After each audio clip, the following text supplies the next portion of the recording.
being a business owner, entrepreneurship can be incredibly lonely. There's not a lot of people, especially in your inner circles when you first start, that are doing it. I've had to slowly join networking groups and marketing groups, and now I meet weekly, monthly with a bunch of different groups of business owners because it's lonely. You go from working a job where you're around people all the time in the trenches with you to I'm doing this all by myself. Welcome to Small Business Pivots, a podcast designed for small business owners. I'm your host, Michael Morrison, a small business coach and founder of Boss, where we make business ownership simplified for success so you can create a business that works without you. To learn more, go to businessownershipsimplified.com. And be sure to hang out to the end of the show for my recap and Coach's Corner, where I challenge you to take action on one thing that will move the needle in your business. Our guest today is Craig Dacy. Craig is a business owner, Profit First certified, online personality, and content creator located in Austin, Texas. His company, Craig Dacy Financial Coaching, helps business owners and individuals take the stress out of their money so they can spend more time doing what they love. They help small business owners implement a simple cash management system that allows them to immediately increase profits and start taking more money home while continuing to grow a financially healthy business. Let's get to our guest now to learn the pivots he's made in his successful career. All right, welcome to another Small Business Pivots. Today we have a special guest from around the world. Where are you coming to us from today? Austin, Texas. Austin, Texas. So does this offend you? Are you one of the, for those that can't see, I'm holding up the horns and putting them down. So are you a Longhorn college football fan? I grew up a Longhorn fan because, you grow up in Austin and it's always Longhorn Aggie jokes forever. And so if you're an Aggie fan in the Austin as a kid, it's like, that's bad. Right. But my sister-in-law is an Aggie, so my loyalties are kind of waver now. Yeah. Well, I'm in Oklahoma, and so, we do the horns down and, I'll do the horns up. But then we have kind of one of those colleges here called Oklahoma State. So we kind of look at them like you do the A&M, like we are the university. You're just a college. So, Exactly. So tell us your name, your company. So introduce yourself. You can say your name better than I can. You got it. My name's Craig Dacy, and I'm the owner of Dacy Financial Coaching. We help small businesses and people manage their money and leverage their behaviors to make basically money management simple. Fantastic. So owning a small business, or actually having owned numerous small businesses, and then me as a business coach that works with small businesses, a company cannot survive without cash. So let's first talk about kind of your journey, your experience, just to kind of get some of that so we kind of know where you're coming from, the angle you're coming from.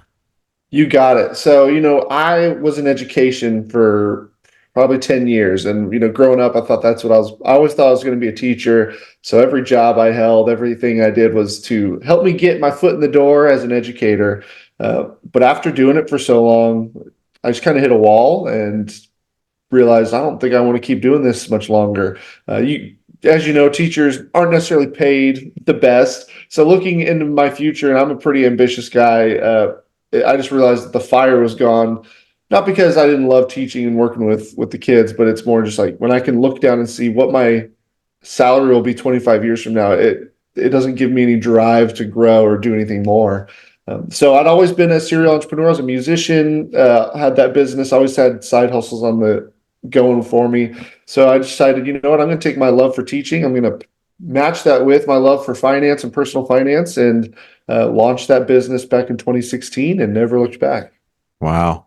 So what was for those that are considering being an entrepreneur, I know a lot of us have mindset limitations. And so a lot of us will wait to pull the plug until the right moment, which, as you know, there never is. What was kind of that trigger that you're like, I've had enough, and I actually took the plunge? You got it. Yeah, it was.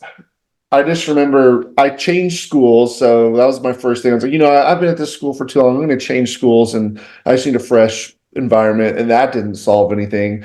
And so that's when I started building up this business on the side. I was going, I want to start helping people with their money. And well, basically, I just came up with this plan. And I mean, I'm the money guy, so it makes sense that I'm thinking, okay, I'm going to stockpile cash and I'm going to give myself a little runway to help reduce this risk of just quitting my job. I didn't want to leave with the, burning the boats, as they say. So I built up cash for a year.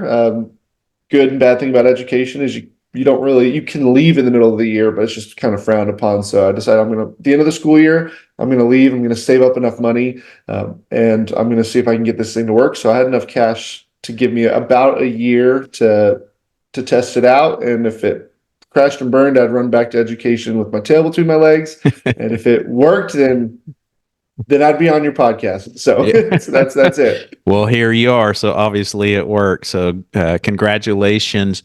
So let's talk about that reserve, because I know a lot of business owners, as a business coach, they're always asking me, what should I do with this excessive cash? And I ask them how much they have. So what you said you had a year of reserve. So what does that look like? You don't have to give exact amounts, but just like, was it a 3-month runway, 6-month, or?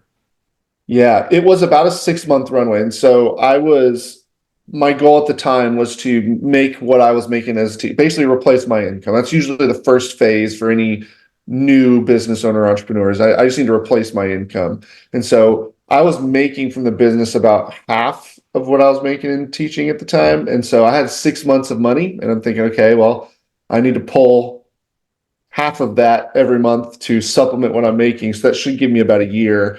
Then of course, I mean, I was putting maybe 15 hours a week into it while I was teaching. And once my freedom and time opened up, after a year was over, I had more in savings than I started with, but at least gave me that peace of mind, and I wasn't desperate on sales calls. And, Yeah. it gives you kind of that ease that you can move forward with. So looking back currently while we're recording this, that was about 8 years ago when you started, right? Right. Okay. So looking back, what is one thing that you would have done different after you started your business that you didn't know? There's a lot of things I would have started differently. The biggest one I can think of is probably in the first year of business, I wanted to start this membership site. I kind of got on the train of, oh, don't work with just one-on-one with people when you could do one-to-many product. And so I built this thing. I spent weeks, months putting this thing together and selling it. And, we got maybe up to 30 or so members. It was a platform with courses and monthly calls. I just didn't have the foundation built enough to sustain it. I realized I am going to need hundreds of people in here before I'm going to be able to make this business profitable. And I wasn't ready for it. I jumped the gun. It's something we're starting now to revisit, is now that we have that foundation and we have a team and we can incorporate it. But when it was just me and I wasn't even making my teaching income yet, I think I was trying to cut corners and fast track it to the big time, and I wasn't ready yet. I didn't have an audience to sell to. I didn't have anything yet. So That is golden information. I know there's a lot of solopreneurs that have hit it big, and I have no doubt that what the curriculum they sell works. But if you don't have a following from the beginning, that's the critical part. And I fell in the same trap when I got into the business coaching. I started my business well over 2 decades ago, my very first one. But when I got into the coaching side, I fell in that trap as well. I spent so much time creating the course and the curriculum and the membership and how to log in and how people are going to pay, and then set there crickets. So yeah. We're not alone. You're not alone either. Good. And well, and since then I've learned, somebody told me this golden idea, which makes so much sense. They say sell the idea first. You don't have to spend the hours building these things and then go try and sell them. And again, maybe you just wasted months of your time, versus start selling the course or whatever it is before you build it. And then you can see if there's even an interest, if people are going to pay for it. But that's lessons learned in hindsight. Yeah. Well, and for business owners that are listening, apply that to everything that you're doing, because it's the same thing. When I work with business owners, so my background in education is marketing, advertising, graphic design. And so when someone asks me, should I invest in Salesforce? Like, we're talking about people that are doing things for the first time. Should I invest in Salesforce or what? And I'm like, have you ever had a CRM? No. And I'm like, well, start with Excel spreadsheet first then, because you don't even Right. know what you really want, what you need, how you're going to attract people. You don't have to spend all this upfront time to get things going. And for me, I'm thinking that's more procrastination than anything else, because that they can do. Anybody can learn that stuff, but using it. Yes. So thank you for, I kind of went off on a side rail there, No. but that's so important for business owners to know is don't put the cart before the horse, as they say. Yes, you got to grow with your business. And going back to finances, it's I would say follow the money. And so if you're trying to grow too fast, you're not letting the business kind of guide that growth, and it can be detrimental. Either you're going to burn out or you're going to run out of money and Yeah. shut the doors. So Well, let's talk money because, like I said, the purpose of every business is to turn cash into more cash. You can't have a business without cash, right? right. Okay. So, what are some tips?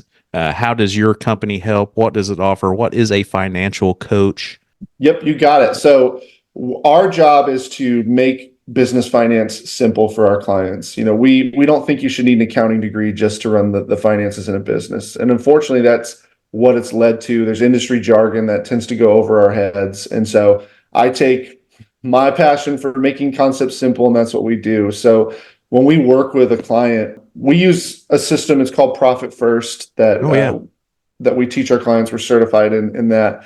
And it's to me the most simple way to manage finances for a business owner. Well, it really leverages your behavior by using bank accounts. So for those who aren't familiar with Profit First, you open bank accounts and you nickname them. You have one that's nicknamed income, and that's where all your sales and deposits go. And then you have one that's nicknamed profit, literally. And you move every time you make a sale, a little bit goes into that profit account.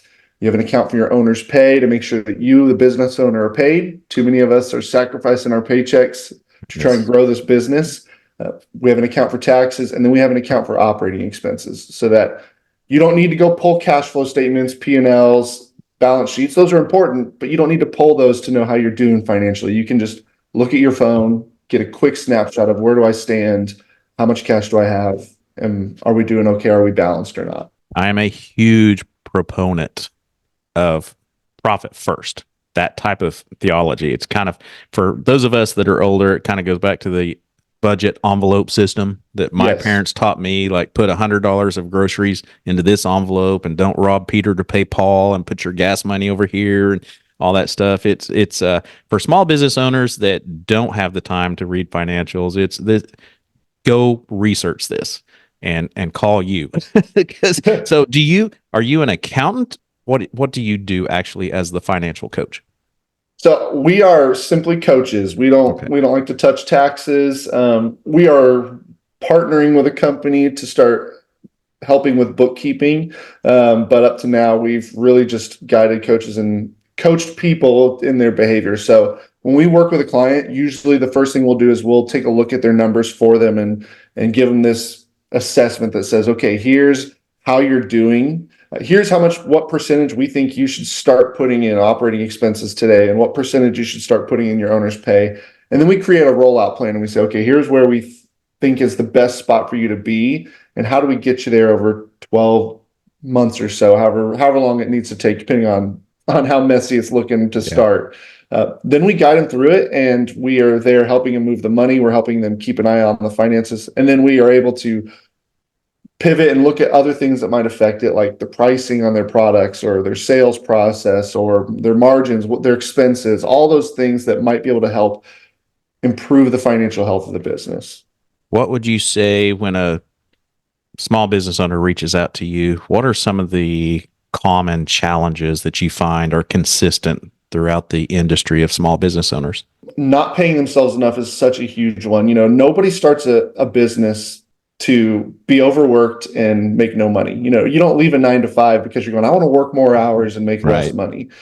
So that's such a big thing, that this entrepreneurial dream of freedom of time and freedom of income, suddenly it doesn't feel like they're living that dream. And the further we get into business, the harder it becomes, as you know, because you've got payroll that you're adding on, you're growing, and those things just make it harder to wedge yourself in. It's this idea that I just need to make more money in order to pay myself more, but just the more money we make, the more we spend. That's just the way it is. And so that's usually the number one problem. Sometimes it's stress about expenses, being able to make payroll, having no idea where money's going, but it all kind of ties back to, let's start with you, the business owner, make sure you're taken care of, and then we can work backwards to make sure that the business is growing in a healthy way. That's insightful because most business owners get burnt out and they call us like they call you when they've reached that tipping point. And so I don't know, do you find working with small business owners, do you find it difficult to convince them that they need you? Because I know that we do. It's usually they're at this burning point where I can't do this anymore. I need help. What have you found? Yeah, it's the same, simply because a lot of times it can feel counterintuitive. We're asking for them to invest in us when they're struggling financially or they have these financial fears. We're big on, and I'm sure you guys have the same philosophy. It's if you're ready for change and you're ready to put the work in, you're going to make way more back than you'll ever invest in us. And I'm sure your clients are the exact same. If lean into it, put the work in, they're going to make so much more back. The only people who aren't successful are the ones who go MIA or who don't follow through on what we're showing them to do. And so, but getting people to make that jump, I get it. They're on the call because they're stressed financially. And then here we are quoting them an investment that they're going, okay, that's just even more money that's going to be going out of our bank account. So more time and more money, like more of their time. I know some business owners, they're like, how am I supposed to do what you're saying and still put out fires every day? You're listening to Small Business Pivots. This podcast is sponsored by Boss, where business ownership is simplified for success. Boss helps business owners create a business that runs without them with business consulting services, business loans, free education, and much, much more. Go to businessownershipsimplified.com to learn why small business success starts with Boss. If you're enjoying the podcast and want to stay up to date with all of our latest episodes, make sure to hit that subscribe button. Give us a thumbs up or leave a positive review. Your support means the world to us and it helps others discover the show too. Thanks for tuning in. Now let's get back to our guest. When you started your business, were you working more on your business, in your business? And if you were working in the business, what are some tips that you could give to other business owners saying, look, here's how you shift? Because some business owners, when they come to us, they're like, I can't even fathom putting more time into something else or more money, like you said. Yes.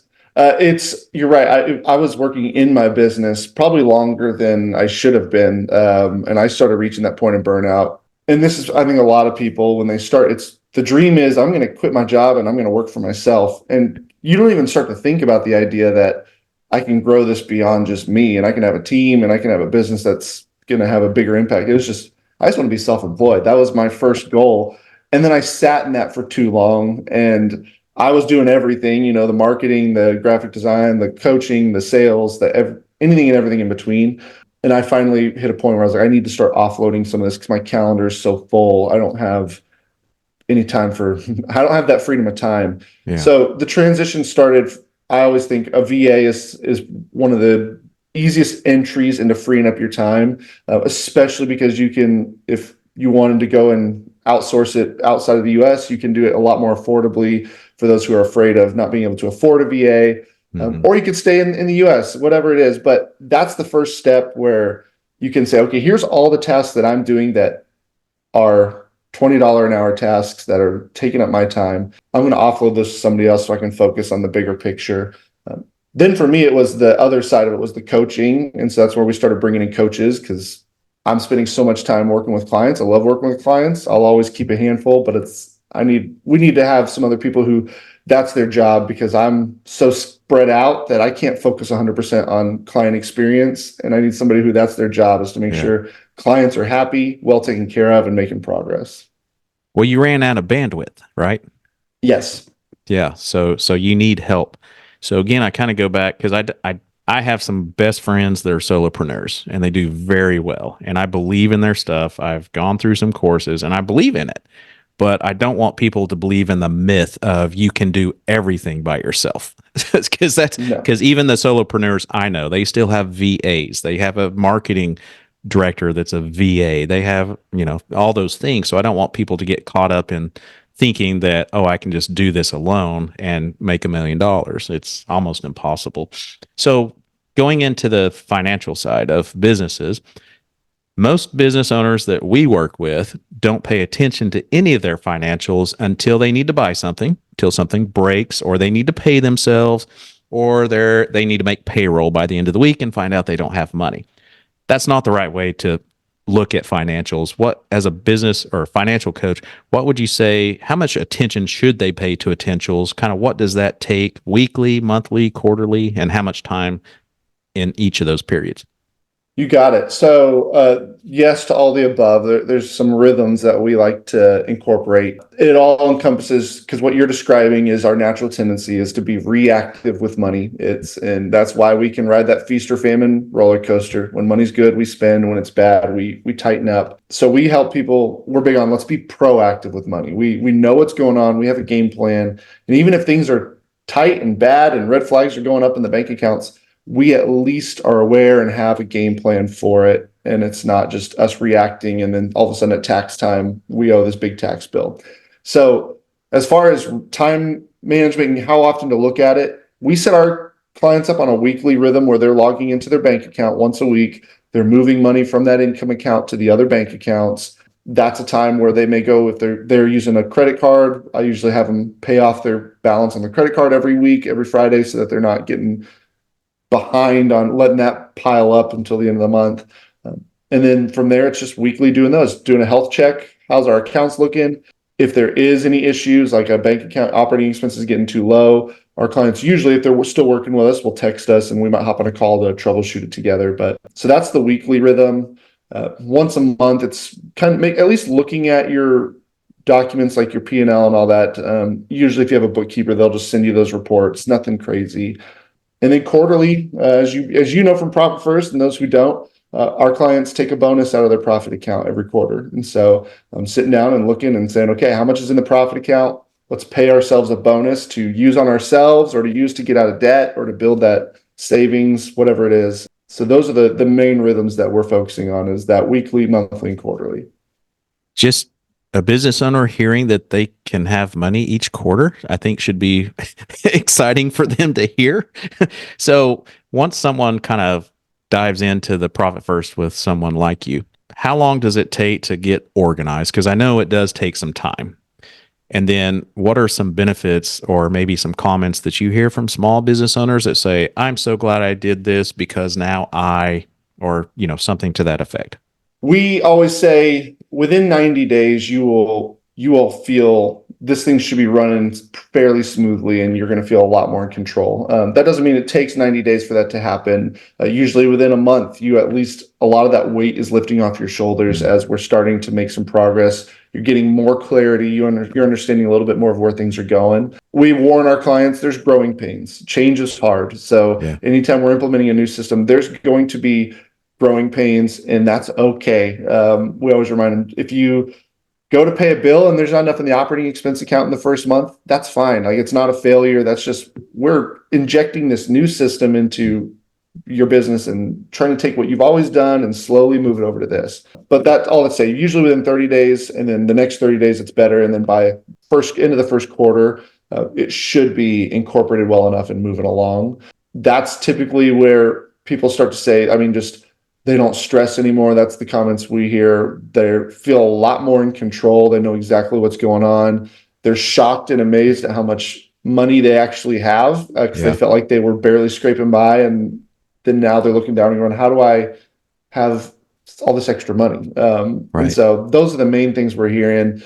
We have a lot of clients who, especially the smaller ones who are solopreneurs, who come in not paying themselves at all, or they're just pulling money out as they need it, a couple $100 here and there. And now they're on a consistent paycheck, and just talking about how that feels good. So yeah, it's just smoother and simpler. I think, as a business coach, I understand financials, how to read them, how to use them, forecasting and all that. But I want our listeners to know that we use a version of Profit First. We don't use the exact method, but ours is kind of a little different, but it's the same principle. And I highly encourage business owners, if you haven't looked at it, gotten to it, to reach out to you and to learn more about it, because it really does. I know even for us, it just, I know what's coming up, Yes. and most business owners don't. I'm not surprised in 3 months when this payment that I forgot about annually comes up. I don't freak out. Like, how are we going to pay for that? I don't look at my financials and say it shows we made money, but how come I don't have that in the bank? Or when taxes come up. I know that's the biggest fear. So I'm just kind of sharing with people like just a Hmm. few of the, good grief, hundreds of reasons why this could change the trajectory of any small business. So let's talk about your business and some pivots that you've made, things that you feel could help some other business owners that you've learned and implemented. I've made a lot of pivots. I mean, when I started again, I was personal finance only, is all we did. We coached people on personal finances, budgeting, getting out of debt. And then I just, in growing my business, fell in love with business side, working with entrepreneurs and business owners, realized we can't help you with the personal finances until we get the business finances organized. And that's what caused us this huge pivot, this light bulb. Like, let's start working with business owners, and fell in love with that niche. And so that's where we started heading. Yeah. Then I had to pivot again because I'm trying to juggle both, and I have personal finance marketing going on, but I'm not taking on any clients. And that's where I go, okay, it's time to bring in somebody who can just take that over for me. That's where we have Alicia, who's just crushing it and taking it and just growing that program like crazy.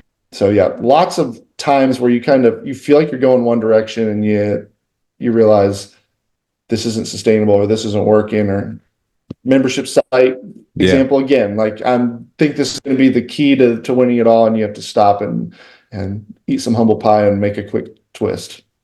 Well, that brings me to another point, because I know that you always hear resilience, push through, keep going. At what point have you discovered this isn't working? I need to change something. I need to pivot. You're right. There's this idea of this hustle grind.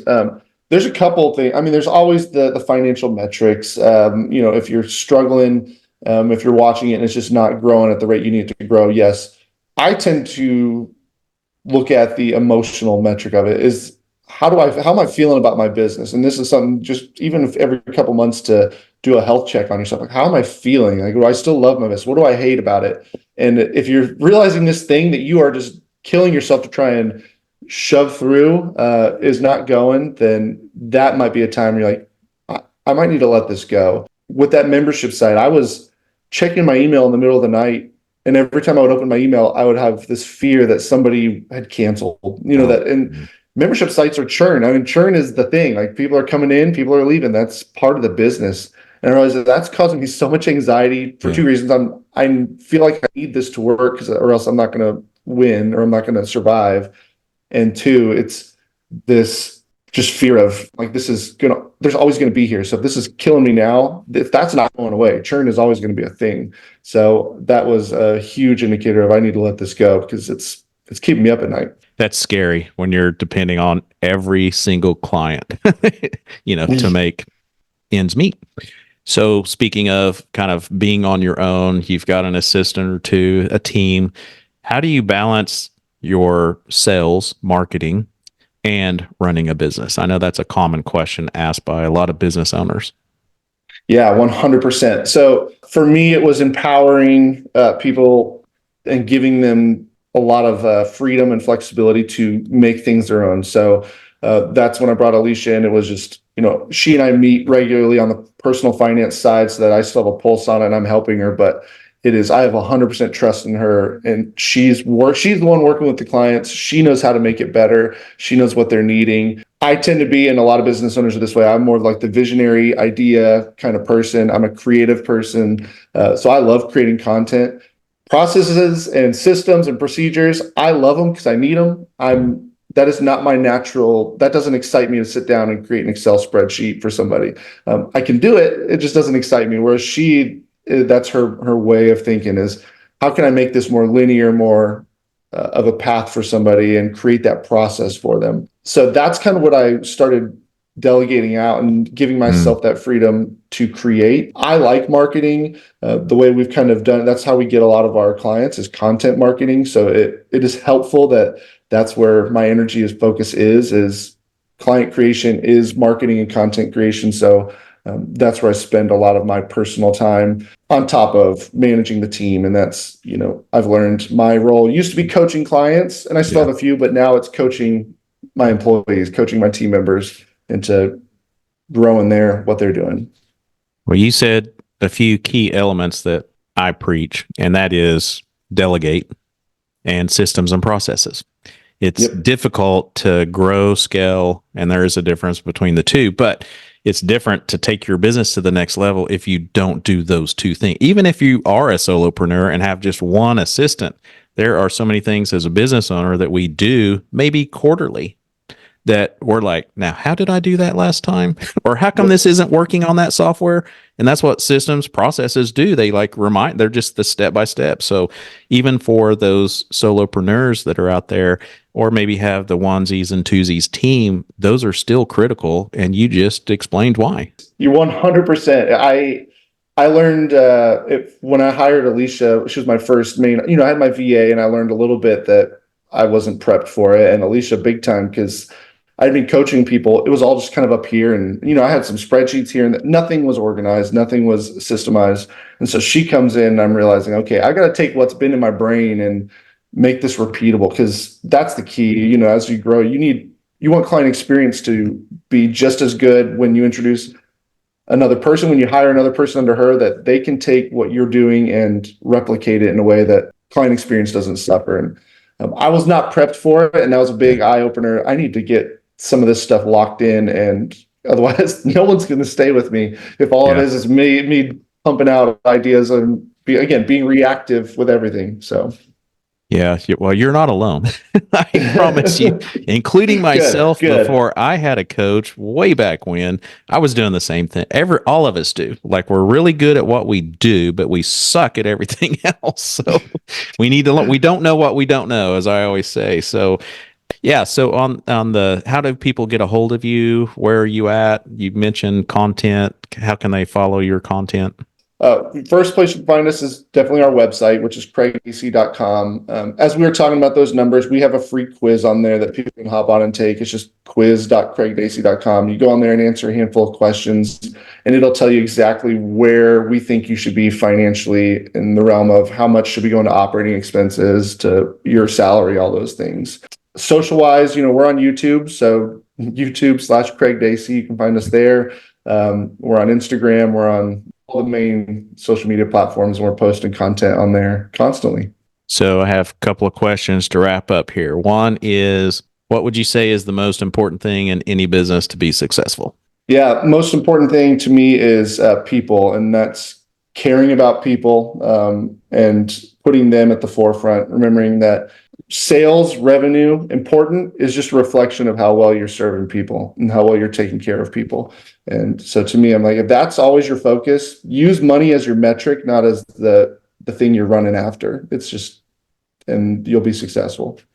And then number two, if you had a room full of business owners here, what's the one thing that you would tell them for encouragement? You're not alone, I think is the thing. So whatever you're struggling with, probably 80% of the people sitting in this room are also struggling with it or have struggled with it. And so being a business owner, entrepreneurship can be incredibly lonely. There's not a lot of people, especially in your inner circles when you first start, that are doing it. I've had to slowly join networking groups and marketing groups, and now I meet weekly, monthly with a bunch of different groups of business owners, because it's lonely. You go from working a job where you're around people all the time in the trenches with you to, I'm doing this all by myself. And you feel like you're the only one struggling with it. Yeah, that is a very lonely feeling. So I encourage everybody to reach out to you. That's very important. I appreciate all your insights. You've been a joy and fun to talk to, and we'll catch you around. Awesome. Thanks for having me.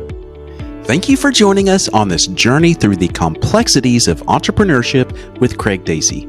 As we recap, remember that every twist and turn in your business journey is an opportunity for growth. My daily mantra I crafted that may help you as well is, every day is an exciting adventure with problems to be solved and memories to be made. So take Craig's wisdom to heart, embrace the challenges, and let them fuel your determination to succeed. In our Coach's Corner segment, we turn today's insights into actionable advice. As you reflect on Craig's experiences, consider this. Take a moment to evaluate where you might be overextending yourself in your business. Identify one task or responsibility that you can delegate or outsource to free up your time and focus on strategic growth. Remember, investing in support isn't just beneficial, it's essential for long-term success. If you need help identifying which tasks to offload first, we have a free workbook that will help you. Go to our website, businessownershipsimplified.com, and in our freebie section under resources, you will find our Delegation Quadrant workbook. You can download it for free. So as you step back into your business realm, armed with newfound knowledge and inspiration, know that you're not alone in this journey, as Craig said. Reach out, build your support network, and continue to strive for greatness. Until next time, keep chasing your dreams, and remember, your success story is waiting to be written. Stay inspired, stay driven, and keep building the business of your dreams. Thank you for listening to Small Business Pivots. Please don't forget to subscribe and share this podcast. If your business is stuck or you need help creating your business to run without you, go to our website, businessownershipsimplified.com, and schedule a free consultation to learn why business success starts with BOSS. If you have a guest or topic suggestion for our podcast, or just want to talk anything small business related, email me at michael@michaeldmorrison.com. We'll see you next time on Small Business Pivots.